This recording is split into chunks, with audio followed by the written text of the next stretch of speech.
Hello guys, magandang umaga. Nandito na po ako. Nakapasok po ako dito sa sulib ng manggahan. Maganda po ang kanyang sulib. Ayan. Ito po yung tinatanaw ko lang dati. Ngayon po ay nandito na po ako sa sulib. Tingnan po, napakalinis po niya.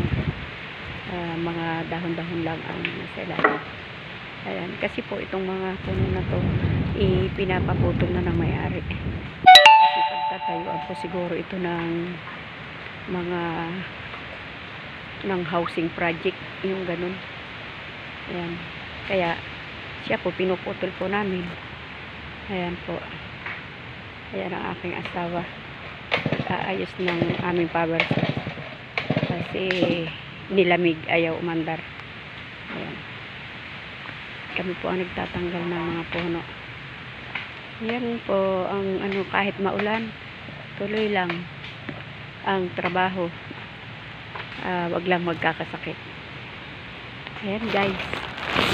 Hanggang dyan muna po tayo guys. Bye bye. Thank you for watching.